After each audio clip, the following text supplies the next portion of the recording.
Je me permets de vous saluer, mesdames et messieurs, vous qui suivez LMTV, Lumière du Monde Télévision. Vous êtes à votre émission Jésus revient, le Maître des cieux arrive et c'est pour très bientôt. Et c'est pour tenir les chrétiens en éveil que cette émission est expressément créée par la direction générale de LMTV. Merci de nous suivre. Après un premier module consacré à la personne du Seigneur Jésus, qui est Jésus, nous nous sommes intéressés dans le deuxième module à la première venue de Jésus sur terre. Maintenant, le troisième module avec le docteur Nguessan qui va se présenter à vous tout à l'heure. Nous entamons la seconde venue du Seigneur Jésus-Christ.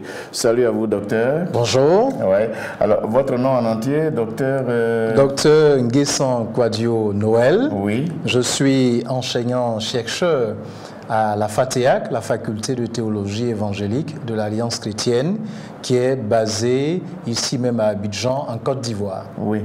Alors, vous êtes enseignant-chercheur. Oui. Bon, enseignant, on peut comprendre, mais qu'est-ce que vous cherchez? Puisque c'est une faculté théologique. Oui, tout à fait. Les gens qui parlent de la Bible, la parole de Dieu, qu'est-ce que vous cherchez? Alors, nous dépendons aussi bien du ministère de l'Intérieur, en tant qu'association culturelle, tout à fait, mais aussi du ministère de l'enseignement supérieur. Donc c'est une institution de niveau supérieur et les enseignants ont des doctorats en bonne et due forme et ils ne se contentent pas d'enseigner, mais poursuivent la réflexion de manière à produire, de manière à former les autres étudiants comme il convient. Vous produisez des documents, des livres, des... Tout à fait, tout ce que les enseignants et les chercheurs doivent produire. Et qu'est-ce que vous enseignez à la FATEAC? Alors, à la FATEAC, je suis chargé des cours de théologie pratique. La théologie pratique est une discipline théologique qui va s'intéresser à la vie pratique de l'Église, à l'ensemble de la gestion de l'Église, à la vie et au ministère des pasteurs.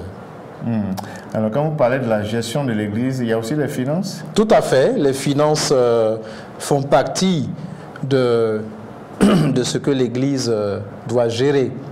Alors, un docteur en théologie qui enseigne les finances, enfin, ce n'est pas peut-être l'enseignement sur les finances en tant que tel, pour avoir un diplôme en comptabilité, mais quand même, c'est une notion rudimentaire. Qu'est-ce que vous dites exactement à vos étudiants? Alors, donc il va falloir d'abord et avant tout avoir une idée claire de ce que la Bible dit en ce qui concerne le matériel d'une façon générale, l'argent d'une façon particulière, ceux qui sont pasteurs, évangélistes, directeurs d'œuvres chrétiennes, gèrent des hommes, mais gèrent aussi des biens, gèrent les finances, et il faut donner les principes de gestion de manière à ce que ce soit une gestion transparente, rigoureuse et qui favorise l'épanouissement de l'œuvre sur laquelle ils sont établis. Vous pensez que ces principes sont enseignés par vos élèves quand ils vont sur le terrain? C'est notre souhait et nous les encourageons à s'y mettre. Docteur Nguessan est marié? Oui, je suis marié à la plus belle femme du monde, Aimée Chantal Nguessan. Oui, absolument. Chacun ses critères. Aimée Chantal Nguessan. Ah, ouais. Et nous sommes mariés depuis 18 ans. Et je me réjouis de l'avoir comme épouse. Elle vous soutient dans votre ministère? Tout à fait, c'est un véritable soutien dans ma vie, dans mon travail de tous les jours. D'accord. Vous avez des enfants? Oui, nous avons de charmants enfants qui sont un peu grands et qui nous donnent aussi beaucoup de satisfaction. Ok.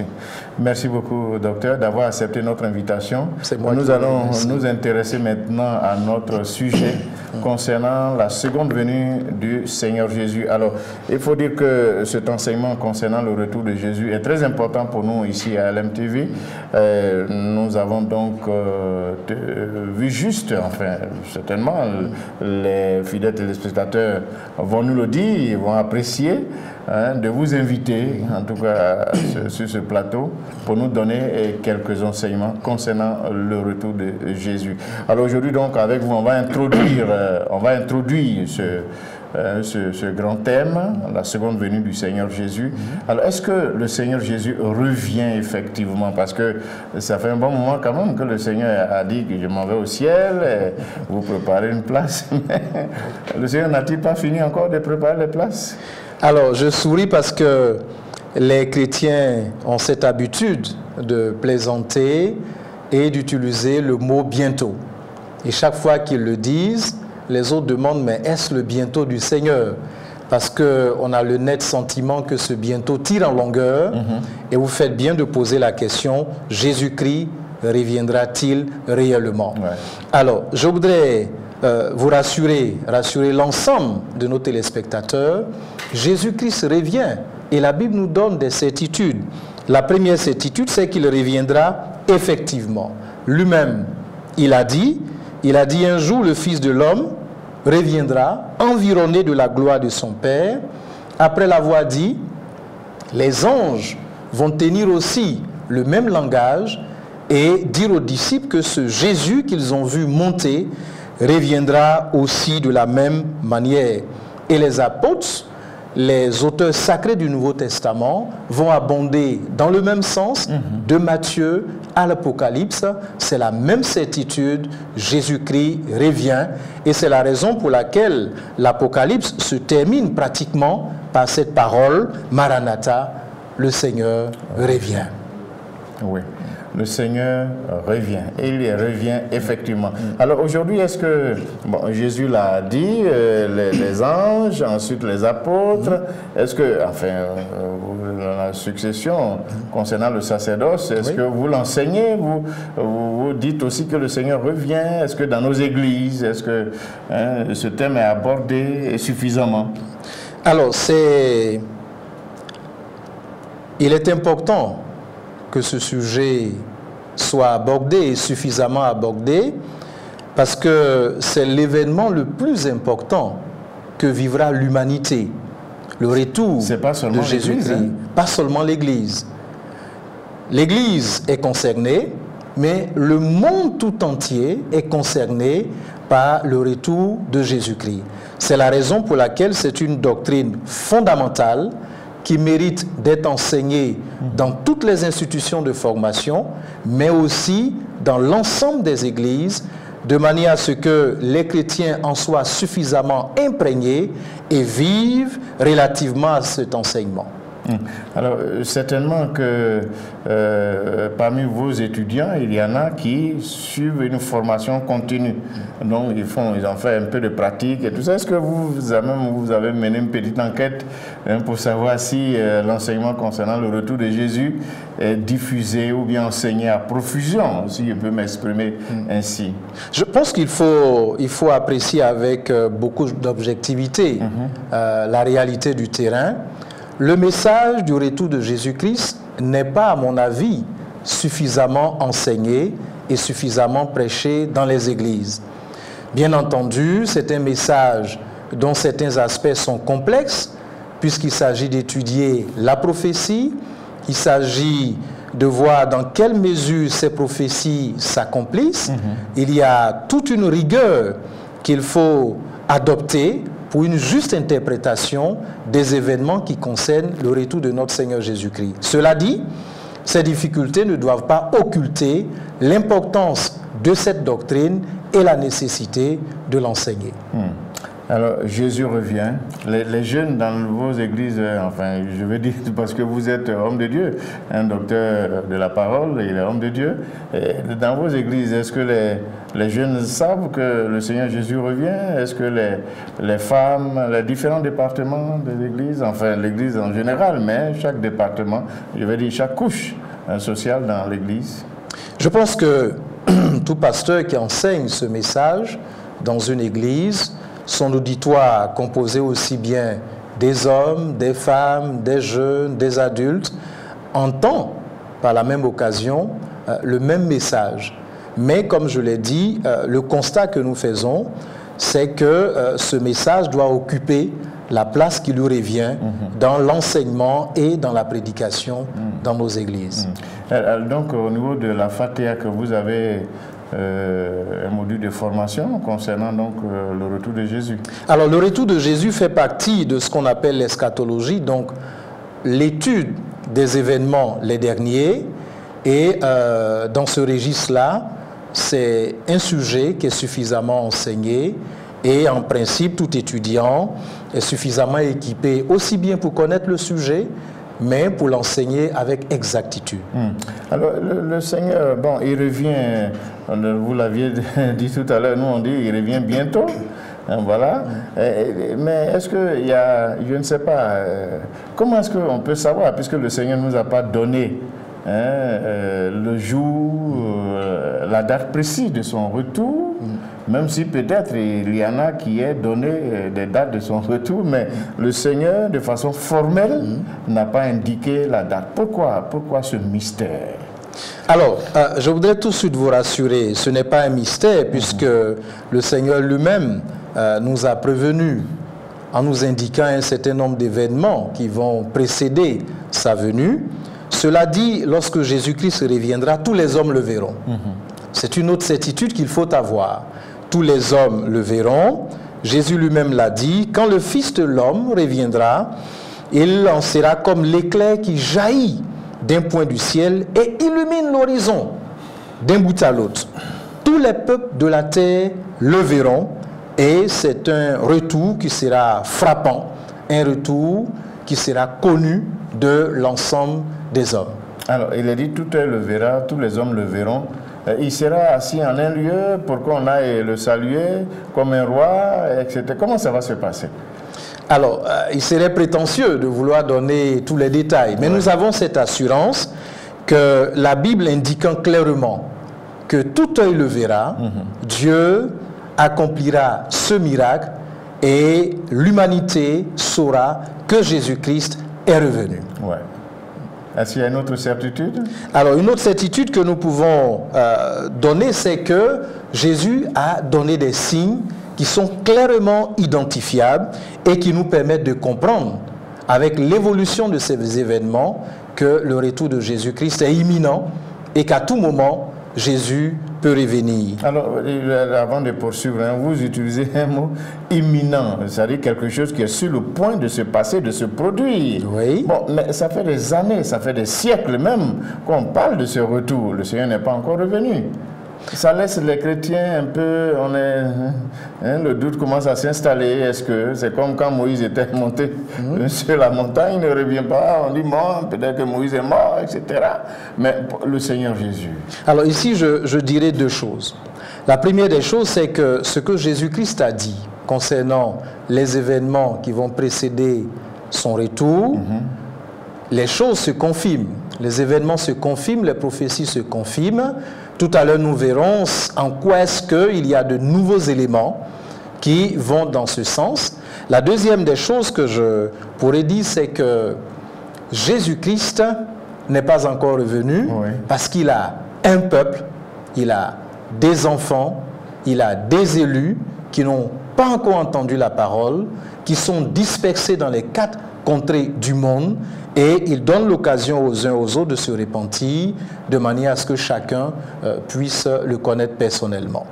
Est-ce que ce n'est pas une façon de retarder aussi la conversion de certaines personnes qui pourraient se dire bon, de toute façon, je ne suis pas le seul qui ne soit pas encore entré dans la bergerie, donc bon, je vais m'amuser un peu dans le monde, je serai chrétien d'ici quelques années, etc.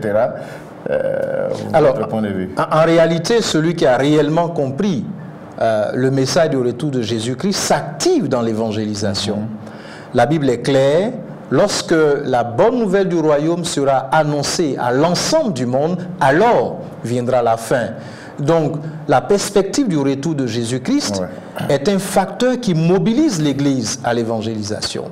En même temps, ceux qui ont entendu la parole et qui n'ont pas un engagement concret avec le Seigneur, montrent là par leur vie qu'ils n'ont pas véritablement encore compris l'essence de l'Évangile. Mais ils diront que j'attendais dans les 2 jours qui allaient suivre, j'allais me donner au Seigneur. Mais, dans un mois, j'allais me donner au Seigneur. Alors ça m'étonne qu'on me sanctionne maintenant, etc. Alors et s'il était surpris par le retour soudain de Jésus-Christ. Est-ce qu'il aura le temps même de s'exprimer? C'est comme un voleur qui ne prévient pas. Jésus-Christ peut venir à tout moment et l'heure où l'on entend sa parole, c'est l'heure du salut et il faut se décider pour Jésus-Christ. Alors le Seigneur a énuméré des signes certainement qui peuvent nous éclairer, qui sont liés, étroitement liés à son retour. Tout à fait. Alors le souci de connaître les signes de la fin ne date pas de notre époque. Les disciples eux-mêmes se sont approchés de Jésus et lui ont dit, mais Seigneur, quel sera le signe de ton avènement? Cela a été une bonne occasion pour Jésus de donner au moins 7 signes qui concernent son retour. Lesquels? Il a parlé des faux Christ et des faux prophètes qui vont venir sur la terre. Et est-ce que ça existe aujourd'hui? Bien entendu. Nous allons peut-être, si vous nous donnez l'occasion d'en parler, mais il y a des faux prophètes, il y a de faux enseignants qui égarent des multitudes parce que leur enseignement n'étant pas fondé sur ce que l'Écriture dit. Mais tout le monde tient la Bible en main. Les gens ils prêchent la parole avec Bible en main, etc. Pour dire les Écritures disent. Alors qu'est-ce qu'il y a de faux là-dedans que de citer un verset biblique? Alors ce qui est important, c'est que dit-il? Le plus important n'est pas le fait d'enseigner, mais qu'est-ce qu'ils enseignent?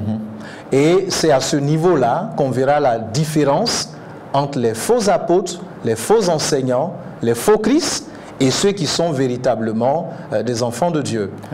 Le deuxième signe? Alors, un autre signe est relatif aux guerres et aux bruits de guerre qui ont cours dans l'histoire de l'humanité et qui s'intensifient au fur et à mesure que nous avançons.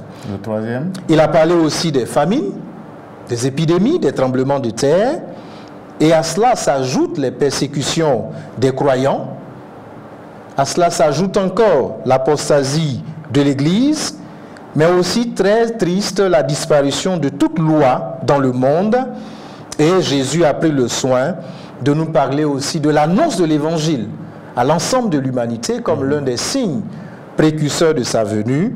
Et le dernier signe avant son avènement va être un bouleversement de toutes les lois du cosmos.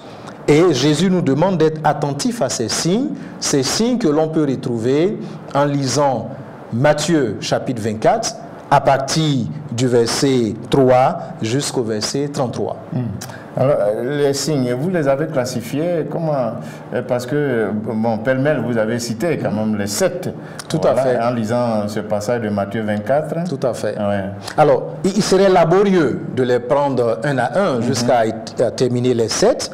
Il est possible de les regrouper. Et le premier regroupement que nous avons fait, c'est de les ranger sous les signes des fléaux naturels. Les signes des fléaux naturels. Dans ce registre-là, il faut mentionner les tremblements de terre. La Bible dit il y aura en divers lieux des tremblements de terre et des phénomènes terribles. Et l'histoire de l'humanité indique clairement ces choses. Vous avez des exemples? Alors nous avons des exemples de situations de fléaux qui se sont produits épisodiquement dans les siècles passés. Et ce qui est nouveau, c'est la recrudescence de l'activité sismique de la Terre. Les tremblements de terre augmentent en fréquence, ils sont de plus en plus rapprochés, de plus en plus destructeurs et de plus en plus meurtriers. Pour parler d'exemples, il nous suffira de citer par exemple le tremblement de terre le plus puissant jamais enregistré, le séisme de Valvidia en Chili qui a fait 3000 victimes. C'est considérable. À cela, on peut ajouter un séisme puissant, mais relativement récent. Il s'agit du tremblement de terre de Sumatra en Indonésie, qui s'est produit le 26 décembre 2004, qui a fait aussi beaucoup de victimes. Et un autre séisme, et pas des moindres, celui de la côte pacifique du Tohoku, qui a eu lieu en mars 2011.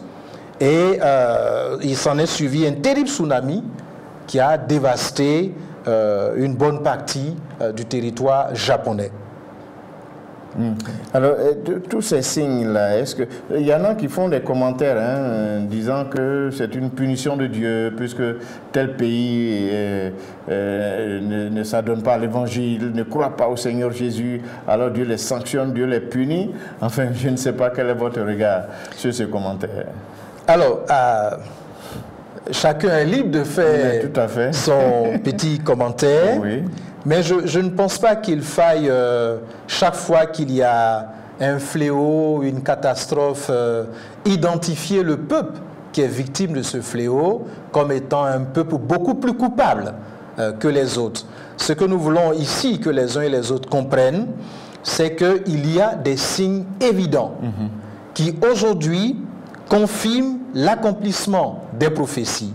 Parlons par exemple des tremblements de terre. Si on prend en compte le séisme de 2010 au Chili, on remarque que 3 des 6 plus puissants tremblements de terre sont survenus dans ces 4 dernières années.